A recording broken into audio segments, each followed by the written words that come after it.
Welcome to the In Spirit podcast from Amoris Christi. Join us as we explore current events and all manner of fascinating topics and explore their connections to Christian living. Good evening, everyone. Welcome to another episode of the In Spirit podcast. It's a privilege to be with you guys again.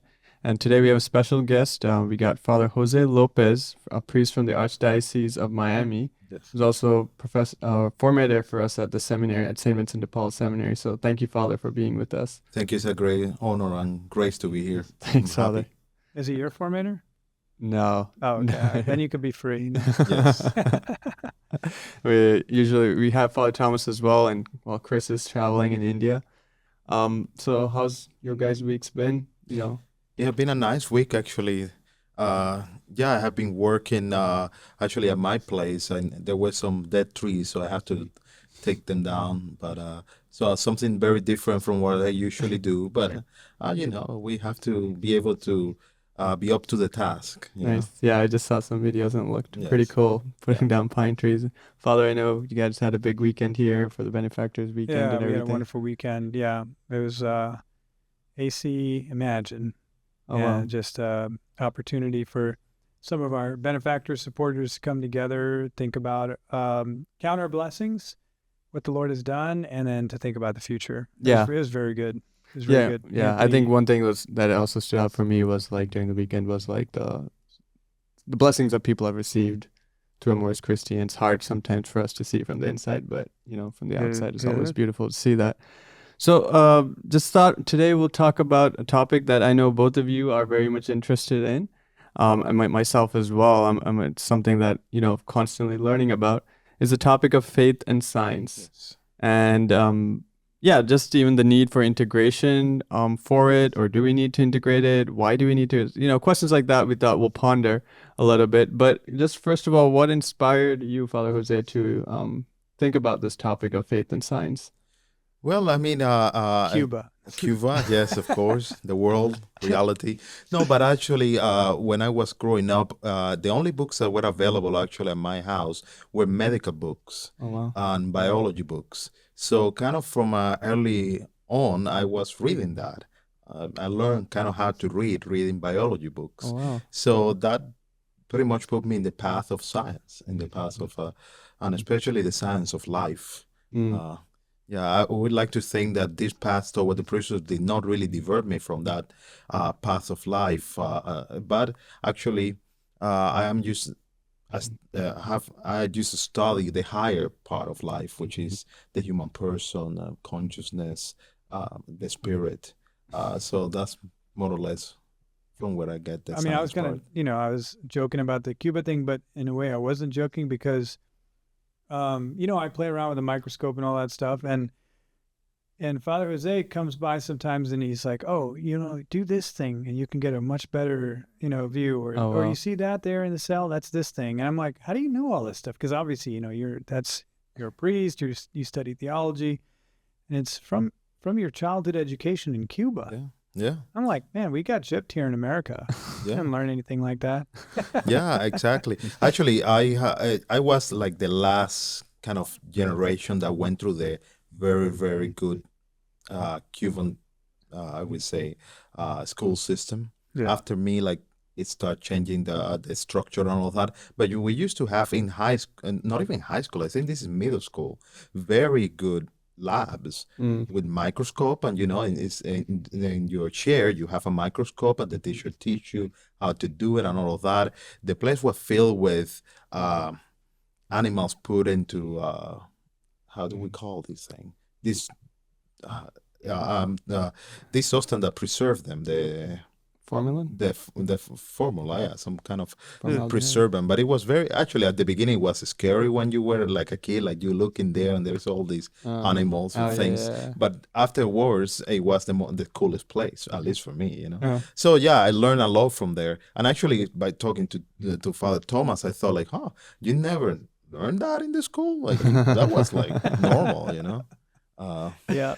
So I mean, just touching on your point, I think what is it within like even the science of life, like you were sharing, and even like your experience in Cuba school, like I don't know, there's something within like when we explore life, when we see what life is made up, it brings something within us that I guess beyond what you can see even, right? And so can you share a little bit about what you experienced during those times of exploration? Yeah, if you take a microscope and look at the micro world, you will see a complexity there that is very high. Even at that level, there is a high complexity.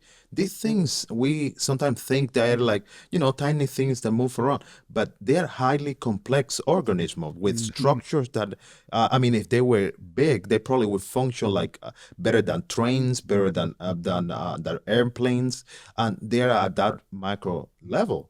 And so you start looking at that and all the functions and all of that, and it's pretty much like some type of miracle, some type of like there is an excess of wisdom there, and an excess of like I know it have been billions of years for these things to develop, and we use a lot the scale of the whole universe and all that, but even then, to have that level of complexity is too much of a chance just to be just a chance. Yeah. So it seems that there is some intelligence behind it, behind all of that, and that's what led me to consider higher things. Yeah. Yeah, I think the complexity, as you were sharing that as well, right? Like trying to see what is even behind that complexity, or I guess that ordering of that complexity as well for life to survive too, Father. So Father, what about you? How about one of the things about I think when you, like you said, it evolved over billions of years. And so even when you're seeing a simple organism today, right, in some ways it's not simple. It's a highly refined organism because like, let's say, for example, if a primate developed over 4 billion years or whatever, 3 billion years, but I guess a single cell organism that you're seeing today also evolved over 3 billion years, right? But it just remained a single cell. So it's actually very sophisticated from that perspective. But when you see this, the sentiment is that of seeing a miracle. Like if you witnessed a miracle, the way it shocks you and the way you're filled with awe and wonder, I believe that's the experience that we share and many share in seeing these things, looking at something under a microscope and seeing life. And actually, there's nothing really to prevent us from acknowledging it as a miracle. See, the problem with like the science and the scientific method and all of that, which is obviously very valuable and good, is that it only works for things that are fundamentally repeatable, right? Because let's say you went and saw a miracle somewhere, and then you go and you talk to scientists, like there was a miracle or whatever. Unless they can replicate it, they can't subject it to the scientific method, right? So that you can eliminate the variables and all that kind of stuff. But really, if you think about life, it's not repeatable. Yeah. Because you can't do this 4 billion year process again anywhere. So like, that's why we have a theory of evolution. We have all these, like, it's basically, we theorize that purely by chance, by random iterations happening over the course of, 3 or 4 billion years, that you will come to these life forms. Yeah. But you can't really know that scientifically because you can't repeat that experiment anywhere. Exactly. And, as a computer scientist, sometimes I play around and I try to create a virtual environment to replicate evolution, in a way. And that's when you realize, like, you have to do a lot of fine tuning. Yeah. Even in the machine learning world, right? There are these like hyperparameters that have to be fine-tuned if you want to actually get a meaningful result. It's not just like you just run a random simulation and all of a sudden you get these really complex, amazing forms. Like, I don't think that's the case. Yes. And even in the 14 billion year history of the universe, even though that's such an enormous amount of time, it's still not enough, so I do think that life is a miracle. I think that the fact that as far as we look into the universe, and we've looked very far, that you only find life in this extremely minuscule spot in the universe. It's almost like infinitesimally small, that you only find life here, and that here life evolved into such extremely complex forms. so that only here on earth do you find the most complex things in the entire cosmos. That's a miracle. Because no matter where you look, this is what I always think, you can look as far out into the universe as you want. You will not find a self-replicating object anywhere. No. There's nothing that can make another copy of itself except on earth. Yeah. So I think sometimes this is where I believe faith and science come together, is that we have not been jaded, right? We're still able to look at the world with wonder and to see the miracle as we contemplate, all of these things that we're talking about. Even what you said about the axis of time, the fact that time runs is not sufficient. Times have to somehow coalesce, compact, and stack on a single point. Because in the sense of like, for something to evolve, not only like time have to pass, but somehow that thing have to remain and benefit from the time that already passed. It have to be historical. Yes, right. You have to somehow compact. And there is a theory out there. There's people working on it. I forgot about it. I forgot who they are, but they are working on it on how every single living thing right here, in a certain sense, is kind of like a package of time. They are trying to understand it like that, but time compacts in such a way to be able to generate this organism or this event. But for that, time have to compact somehow. So it have to have the property of historical event. Yes. There have to be some kind of causation that remains, that solidifies at a single point. Because if it goes, that's why also we don't like this how you call it, a stretch thing to the infinity, because you would never get to the present, right? So there have to be something that is either at the beginning or at the end that force time to compact. I know this is maybe it is too exploratory, but the laws themselves that allow for that are amazing too. Why are we historical? Why somehow things that happen now we bear something in the future? We have clear consequences. And I know we in science we talk about not necessarily causations on time, but correlations and things like that. But there have to be some kind of causation, some kind of in order to be able to pack so much time in one single organism, not disperse. But I don't know. I wonder how that looks in information theory or something. Well, that's exactly what I was thinking. I mean, what you're talking about is information, essentially, like in every single cell that has DNA, you have this enormous amount of information that's compacted into a really, really tiny form. I mean, it's so tiny that no creature or no created thing ever even knew that such a thing existed until very recently, That's how small it is. And yet, like I think one time I tried to like map it to, because there's like 4, whatever they're called, nucleotides, I think, I'm an biology person, but there's like 4 letters they use, right? And so I kind of mapped that that's base 4 and mapped it to base 26 for for the alphabetic texts. And I think I calculated like in every cell of a human being, there's 250 Bibles worth of information in every cell. Wow. 250 Bibles. Like, think about that. Like, how much information that is in every cell. And I was like pondering, this is the miracle of how the Word of God, because we're made in the image of God, how that's contained in every one of our cells. Right. Which I think is also the beauty of the sciences, right? It allows us to see these things, this complexity, the how much evolved we are and how much there is within each cell, and then it brings that sense of, I guess you don't know what to do with it in a way. And then, But I think to your point, it's like that information that's there in every cell actually bears my entire history. It captures my ancestors and their ancestors, and Yeah. even back to before human beings, and you know what I mean? That's Exactly. just mind-blowing. I mean, Mind-blowing. And I think that is a good trait for scientists to be able to wonder about the world.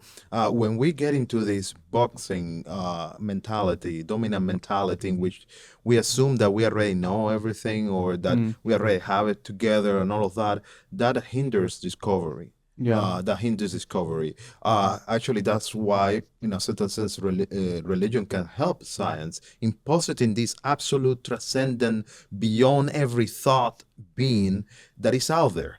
Yeah. Therefore, that means that there is endless possibilities of discovery Yeah. because there is an endless divinity, right? An unbounded God. So there is this position always of, in a certain sense, humility in all part. Like, I don't know everything, and yet there is almost an infinite thing that I can discover, or there is an openness to the world. Creation continues to evolve, continue to move forward. Yeah, and I think that is a very good position to have, as opposed to like an static idea of the universe. Yeah. Yeah. Yeah, and I think that's also where I see like the sciences, sometimes we reduce it, often the sciences, to maybe what like scientism, where science is the only way. But I think, like you were saying, like the what religion helps us and what faith helps us is to always bring the sense of wonder, and that seeking for something infinite beyond what we can see as well, right? Yeah. Yeah, and for me, science is the best tool we have and we have devised to know the physical world. Definitely the best tool we have devised to understand and know the physical world. Now, if you look at the world only from that paradigm that there is only a physical world, Yeah, exactly. then science is the only most effective method. But if you think that reality goes beyond the physical world, which is something that, I mean, how do you explain all the consciousness and all of that? exactly. I mean, And psychology, human history. So evidently there is it's a more. very forced thing Yeah. to try to pretend that we really believe that reality only consists of what can be seen and measured. Yeah, what can be measured. That's not, nobody really genuinely believes that, or experiences that, because, we have all kinds of psychic phenomena, and, like certainly one area of interest of mine is in dreams, which human beings have always had this sense. I mean, you look at ancient forms of art and everything like that, they're not just, they're not just capturing what they see, but they're capturing these weird looking creatures that don't exist and have never existed. Yeah. Like anthropomorphized animals and mixtures of animals and things like that. And it's just like the human experience of what is real has always included both the measurable and the immeasurable. And in the realm of the measurable, what you said is 100% true. There's nothing better than the scientific method, because you're essentially trying to determine causality, I guess you could say, right? But in that immeasurable space, which again, it's not just for like religious people. It's universal to human experience. Like, for example, falling in love or whatever, in that space, you can't really determine, you can't make your way through it by like causality or by experimentation. Like, imagine if a man comes or a woman comes and says, I'm just totally in love with this person, and I love this person and I want to give my life to this person. What can you do in terms of experimental validation there? You know what I mean? It's just the wrong tool. It's the wrong tool. And that's just one example. But the truth is that in human experience, we know that reality is more than the measurable. Exactly. I would never be able to prove the love of my mom for me, but I'm pretty sure it's there. I cannot devise anything to test it, and any test would be superficial and would not be able to capture it, but I know it's there. There is and I like when you said about the dreams and all of that, because as a whole, even the religious traditions of the West, at least the ones that I can talk about, the West, because it's where I grew up, even the religious aspect, we have become so enamored, and rightfully so, with the scientific method and and not only the scientific method, but also the domineering mentality, that in the sense of like, I only care to that which I can dominate, and that can make my life easy, or like, that is what all I care about. That even our religious tradition, I would say, have been impacted and reduced. Mm. David was an interpreter of David and all of these people were interpreting of dreams. I don't think even in polite Catholic world we can talk about that, because I think people will look at you funny. And yet it's there in the Bible. Daniel. It's Daniel. Sorry, Daniel. And yet it's there in the Bible.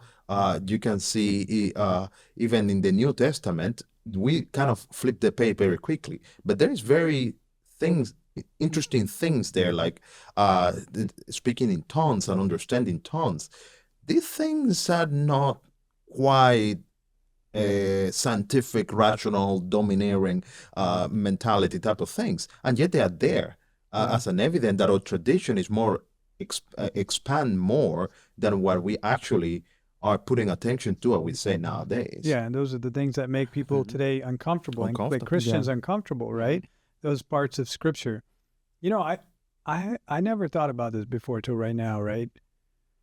But I wonder if part of the reason why there's such a negativity towards religion, towards religious truths, and then this like strong preference for science, is that one way of looking at it is that the religious enterprise failed them. Mm-hmm. Okay. But I don't think it's that. I think that the religious enterprise at some point failed itself. I think it betrayed itself, or it lost its path. And then the strong scientific push comes as a response to that. And here's what I mean. Like, at least some people say that, okay, during the time of the Protestant Reformation, you have these clashes among great thinkers, mm-hmm. right? And they both make very good and convincing arguments based on a religious text, based on the Bible, based on tradition or whatever, that no, this is true, this is true. And neither of them are ever going to get convinced, nor will any of their disciples. They'll just continue arguing forever. Mm-hmm. So science comes along with a way of establishing a truth in a universal sense. Like, if I go through this process, the scientific method, I can prove something in such a way that even people who don't like me and who grew up in a very different background, who didn't grow up with my faith or my culture, they can still agree with me and say, hey, you're right. And I can actually, validate your results, right? So it comes to the rescue of a fight that cannot be won, of arguments that cannot be won. I think that's what made science seem so appealing, right? Mm-hmm. But if you backtrack, I wonder if the religious enterprise, broadly speaking, right, or let's say the Christian world, kind of strayed a little bit. They started taking these arguments in a form that lost the transcendent mm-hmm. dimension that you were just referencing. Mm-hmm. Like sometimes, even in seminary, right, or among theologians, we talk about, Trinity, nature, person, all these things, almost as we're kind of like bringing it down mm-hmm. to the transcendent reality, to a level where we can just discuss it casually like any other concepts or whatever. Yeah. You know what I mean? Forgetting that we're dealing with an infinite mystery. And in a simple way of summarizing what I'm saying is, we lost the mysticism of mm-hmm. theological thought and reflection. Oh, it's a great observation. Right? Yeah. And then we're stuck there arguing. And this is sometimes the flaw of like popular apologetics. Mm-hmm. You lose the transcendent. And you're just arguing, but no, this Bible verse says this Bible verse says that, and then you just start arguing.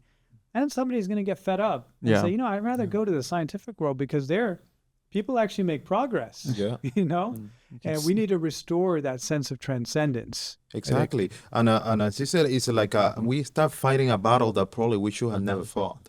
You know, because at the end, we became intransigent in different positions. Yes. And then that intransigence basically bring down the mystery to a level that is common. It loses the sense of transcendence. When you was talking about saying that, what came to my mind is that different position between Thomas and Saint Bonaventure.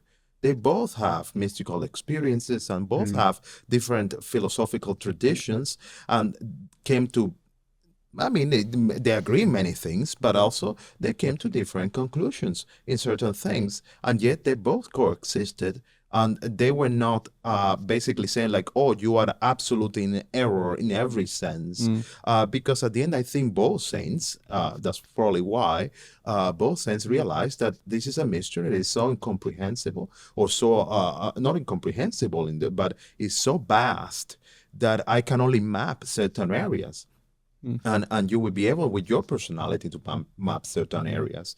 I think when I think about truth is and how we understand the truth is a kind of a scanning a very multifaceted diamond, but it's so complex that your whole personality, your whole being, will only be able to scan a certain part of it, and somebody else will scan some parts. And yes, maybe my scanner will break, and there will be errors in my scanning, but each individual person, I would say, somehow have an into the truth that will be unique from everybody else. That sounds like the remedy to relativism, because you're acknowledging the fact that there is a uniqueness of perspective, but that is still one truth. It's just that we don't all see the same aspects the same. Exactly. In the same way. And so It's the coming together will be like how these different puzzles intermingle, how this element of your vision that I cannot completely see, if it's a single reality, somehow at the fringes of it, it has to relate with the other one. Which is, I guess, why we need each other as well, exactly. Right? Because your unique perspective informs my unique perspective, but it all leads to the same truth. Exactly, but it's not necessarily a position. And of course, there will be errors. Again, I may see something unclear. And that's normal. So, and we could disagree, but always from the position, assuming always the best of the person, assuming always like, maybe he's seeing something, scanning something that I cannot see because my consciousness, my mind is not designed, is not able to see that. Let me put attention. If there is beauty in it, if there is love in it, probably those are two markers, I would say, of truth. If there is love, if there is unity in what the person is saying, if it corresponds with the whole, those are very good markers. So we can come to the conclusion like, well, I don't see it that way. I am not able to see that aspect. But yeah, you have all these markers. So what I would dismiss it, I would try to expand my consciousness. Yes. And maybe when I'm 80, I'm like, voila, Hopefully it's before that, but yeah. Exactly. But which happened a lot to me. Like, for example, the other day I told the seminaries, I did not understood really the third stage. So having purgatory. Yeah, I did not understand purgatory until I have a family member that died. I really was like, I don't understand this. I don't know what we need this, whatever. Until somebody I loved died. And then it's like, wow, I mean, the mercy of God extend even to deceased members. Now I got it because there is a certain emotion, a certain emotional aspect that needs to be there in order to comprehend that truth. Yeah. And it wasn't there. Expanding of consciousness. Expanding of consciousness. When I like what you're saying, that even with people who have very different viewpoints or maybe different starting points, we could say, right? Yeah. If we can try to see how how do these connect like puzzle pieces? It will enrich us. Even if we don't, obviously we don't necessarily agree with every single thing another person is saying, right? But sometimes the standard position is us versus them, Yeah. right? And it's, oh no, they're a bunch of hippies, or they're a bunch of, I don't know, whatever, they're from this religion, or they're from that, they're atheists. And so shut the door. Like I was thinking as you were speaking about King Cyrus, and he shows up in scripture, the Persian king. And it's one thing that's always fascinated me about him is that when you read in Isaiah, I think it might be chapter 45 or somewhere around there, it praises Cyrus. It says, my anointed one, calls him my anointed one. And the Lord says that he held him by the hand and walks with him. And I think it's like talks to him as a friend and all that. And then it says, even though he does not know my name. Wow. And then you read what's called a Cyrus cylinder, I believe. And you see Cyrus's own description about himself and his call. He basically says the same thing. He doesn't refer to, Yahweh, but he says the same thing, that God held him by the hand and that he took him as a friend. And so it's kind of like mind-blowing to me. Now, imagine, it would be very easy to look at him and say, well, you're not Jewish, you don't have, the right faith or whatever, and just close the door. But like, what if his religious experience, imperfect as it is, in the mystery of God and the sheer utter transcendence of God, actually is related, to, is a real connection with God, again, imperfectly, but real, right? So we can have that attitude, I think, towards everyone we meet, people coming from very different backgrounds. Like, what if their experience of the divine, even if they don't call it that, bears genuine truth in it? And if we can actually draw that out and acknowledge it for them, then that would actually be a way of evangelization, actually. Exactly. That's beautiful. Exactly. And I think sometimes what happens, I would say, in our modern world, the contemporary world, is that the skies are closed. And what I mean by that is that because of light pollution, coming back to science, we don't see the stars anymore. and it sounds strange. No, we had a guest on here who made that point some time ago. Brother Guy comes from We don't see the stars anymore. Therefore, it's very hard to have an authentic religious experience.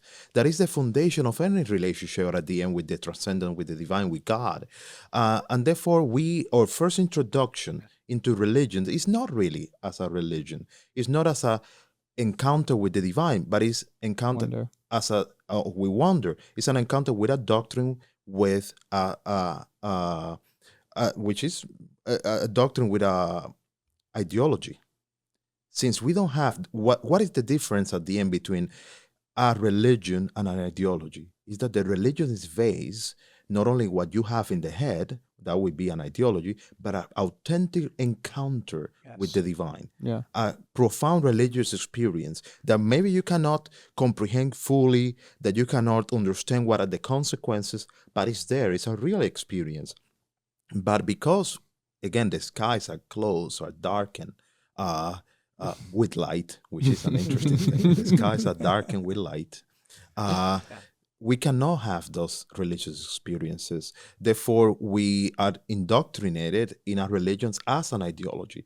And that is when everything becomes distorted, because ideologies do not share space. That's true. They don't share space because they are not based in reality. There is nothing that we can both look at. Hey, I look at it this way and look at it this way. There's none of that in ideology. I have the copy in my mind, and that's not transferable. And then if you go down the ideological route, then you end up in the position that I mentioned earlier, where people will be like, I'd rather go to science. Exactly. Here we can actually we can actually like land on Mars and stuff. Exactly. You can actually see the fruits of it. But if we rediscover this wonder and transcendence, we really have something critical to offer to the world. And Christianity is like the religion of religions, because this thing about encounter, it's perfect. Encounter is perfect in Christianity because of Jesus Christ and the incarnation.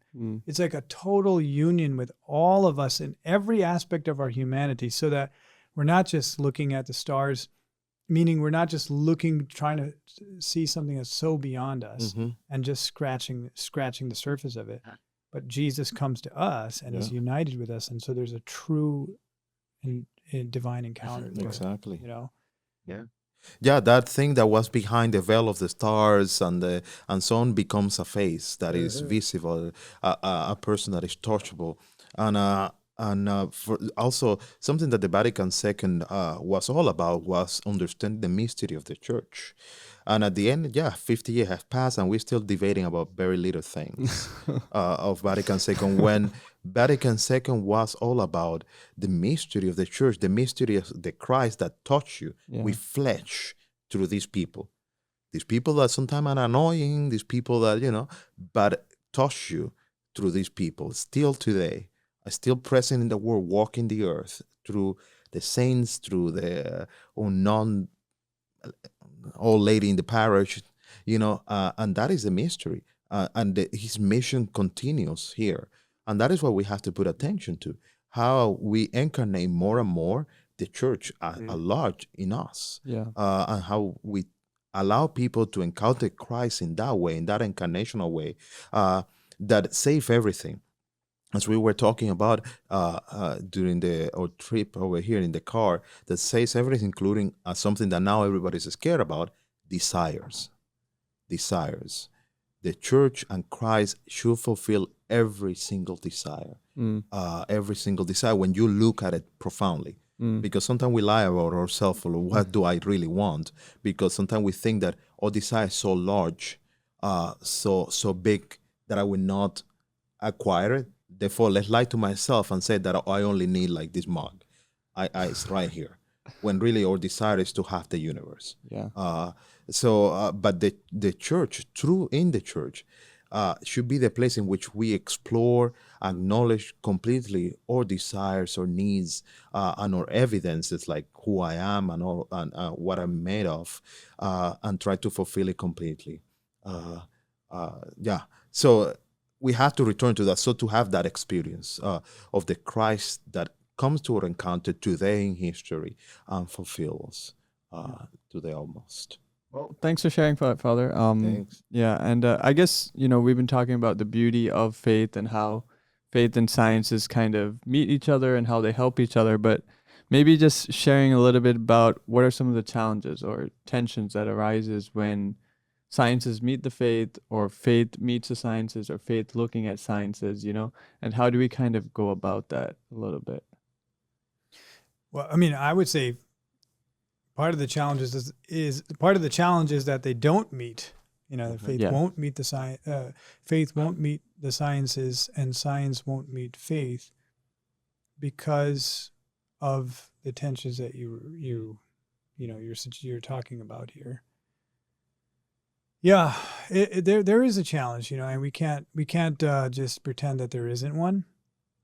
I mean, when you think about faith, many people feel as though the rapid progress of the sciences is a threat to faith, because whether it's in evolutionary biology or neuroscience or even physics, that in some way, that the way these theories are going and advancing, that it is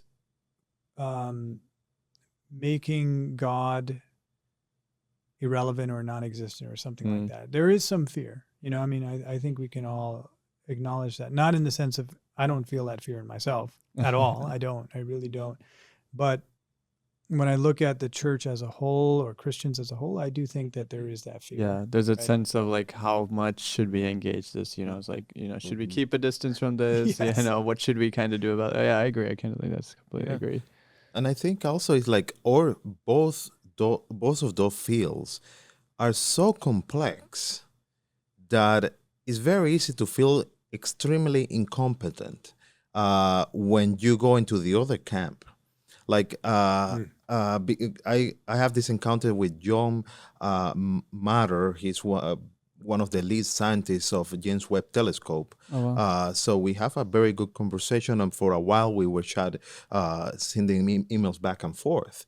And every time I asked a question or something, even though I have a study and dabble a little bit in terms of astrophysics, I'm like thinking like this probably gonna sound so dumb for him, asking this question, but he was very gracious. He answered me, and also he my questions and all of that, and was willing to talk to me, and then on the other side, he told me, well, since you asked me this question and may put me to work, I'm gonna put you to work too. So he sent me some questions of religious things, some religious text, I would say, that he had, Wow. that he have written.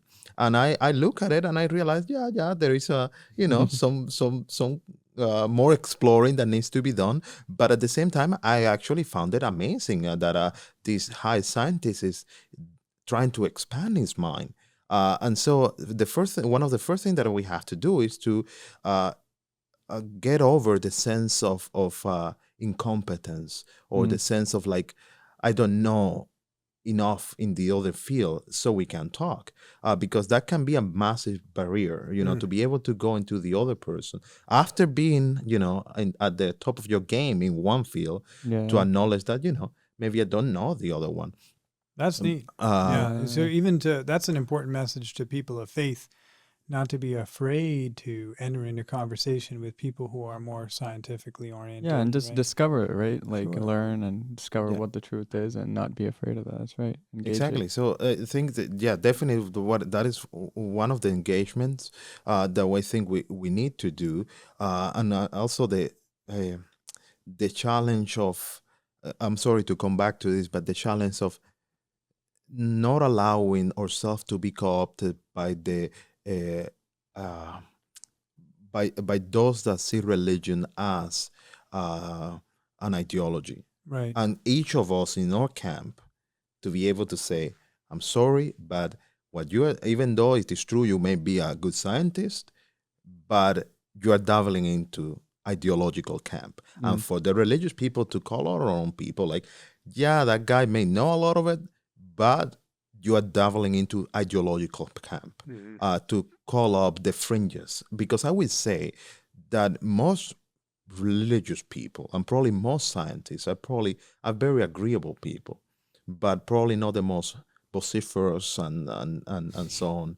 So to be able to dial back and call out the sickness in each of our camps, I think that's something else that we need to do. No, that's true. Yeah. And I think maybe I don't know, maybe a lot of the more famous scientists that are more like public, because remember, a lot of scientists don't have a great public persona, right? Yeah. They're just like deeply entrenched in their work and publishing papers that people can't understand, right? So you only have a few figures that are your popular scientists. Yeah. And I wonder if they tend to be more on the ideological side, in terms of advocating for a purely scientific worldview, right? Whereas maybe your normal scientist, for lack of a better word, comes home every day and experiences the beauty of family life and just knows in his heart or her heart that there's more to life than the laboratory. Yeah. Right. And so the difficulty, the challenge that you referenced, I mean, I spoke about the challenge of faith looking at science, and the challenge of science looking at faith is this very limited worldview, right? Where, okay, I use the scientific method to eliminate falsities, right? Yeah. And so I'm like, okay, I'm using that same scientific method, and I'm basically demonstrating that God is not in this picture at all, or whatever, and the way around that challenge, going off of what you're saying, I think is in the genuine person, the genuine person, not the ideologue, but the genuine person who can honestly acknowledge and speak about what they are experiencing as a human person. And I think that they would find that the same genuine impetus that causes them to go out on the scientific endeavor in the first place is the same impetus for the religious endeavor as well, because I'm searching for meaning, like, do you ever ask yourself, why does a scientist do what he does? Why does he sit there for hours and hours doing these experiments and all this stuff? Like, why? I mean, is it for technological advancement? I don't think so. No. That's a part of it, no doubt. Why do I look at my microscope? There's no real reason why a scientist does what he does. There's an inner desire. It's Purpose, wonder. yeah. It's wonder. It's wonder. And that's the same impetus for the religious quest as well. Exactly. There is we used to call it, there's a calling. Yes. There's a calling within, a calling to know greater truth, a calling to experience the beauty of the world. There is a calling that we used to call religious, but yeah, there is a deep vocation. You have been called to these discoveries, to this, to meet this transcendence. And I don't remember who said it, but I remember there's this quotation out there that science is the long road toward, toward God. It's the long road, like the long road to God. Like with the religious ones, we have taken the shortcut. Like, I just gonna know, and I think that's beautiful, in the sense that we are all in the same path. Yeah. We're all in the same path. As you said, it's very beautiful. It's the genuine person that seeks something, that have passion for something, have passion for discovery, wonder. Is the same? Is the same. In my encounter with this high scientist, is the same passion. Yeah. He look at a star with the same passion that I look at like little sentence in my religious text, trying to discover what is behind this veil. Yeah. And the hours that go by. And the hours that go by. Like I sometimes ask myself why, like I can get into computer programming, right? And just lose all sense of time. I mean, I could come home, after ministry and everything, be totally exhausted and about to go to sleep. And then an idea pops into my head and then and I can go till the morning, right? And so sometimes I try to give myself a sense of purpose. Like, oh, no, I'm writing this code for this purpose or for that purpose. But if I'm really honest with myself, it's not for the advancement of any external thing, right? It's the wonder of it in itself. That's what drives, I believe, any scientist. Yeah, I guess the challenge is scientists don't actually ask that question to themselves, right? Like, what is it that drives me to that? Because when I look at the sciences, like, you're so like you're saying, you spend hours, you're so drenched in the work, and you get like a sense of like fulfillment, satisfaction just from the work you do. So really, like, we don't even ask that question sometimes, like, why am I doing what I'm doing? Or why am I under this microscope? Or why am I programming for hours? We never ask that question. And so even maybe just, asking that question, or encouraging to ask that question, why am I doing what am I doing, might be a path. But I can see a person like spend their whole life without even asking that question and still find a sense of fulfillment and happiness, which is where I, sometimes feel it becomes challenging, is because, like, when I look at the sciences, there are guys who spend their entire life in that. They're making a difference in the world. They find a sense of fulfillment and happiness. And so then they're asking, then why do I need religion? No, and I would say it's because that question is very dangerous. That question is very dangerous because if you, as Father Thomas was saying, if you go into the question, there is not a real answer. You can fall into like a bliss that, I'm finding truth and I just live for beauty and truth and wonder. Or it could be a very depressive one that there's no point to anything. Why should I continue doing it? So like, why should I continue doing this? I mean, if you add that question, you have to be careful with what the answer is, because if the logic kicks in and you have no higher value, or your wonder doesn't reach the spiritual level, it's like everything is pointless. Especially because of death. Because of death, everything is meaningful. Everything lost meaning because I'm just gonna die. But if you have you answer well to that question, then you can continue your pursuit. That's why I would say, like, some people may just suppress the question because it's a They're afraid to fundamental, wear that. True. important question. True. And it Yeah. can be, because, the sense of wonder that I have tells me that I'm being led into greater and greater beauty and transcendence, in some Mhm. way. And the idea that all of that will just end in death is actually extremely disappointing. Yeah. But again, it takes a genuine person to acknowledge that. Yeah, I agree. Yeah. And that can give rise to the hope that there would be some ultimate fulfillment, Yeah. and that there's something that goes beyond that you're not just progressing, and then gone. It is a little scary to engage that though, right? Yeah. Like to go and say, okay, like that question of where is this all leading to? Because I think in a sense there's maybe this fear of the unknown. Maybe, Yeah. maybe Right. it is, right? Yeah. Yeah. Yeah, so I think that's a good place to end. I know I We mean, I gotta love have- this get conversation. dinner. I love Yeah. this conversation and Yeah. it seems like you guys could even teach a course on this actually if you could. Well, well, maybe we one day. have been thinking about it. Maybe one you know. day. Maybe one day. I'll But leave that to Father Jose. yeah, but yeah, it's such a fascinating topic. Maybe I think there's so much more we could explore. So thank you, Mhm. Father Jose, for Thank joining you. us. Thank you, Father Thomas, and yeah, thank you guys for joining. Appreciate it. Thanks. Thank you for joining us on this episode of the In Spirit podcast. In Spirit is an initiative of Amoris Christi, an apostolate dedicated to lay spiritual formation. For more information and to keep up to date, you can visit our website at amorischristi.org and follow us on social media.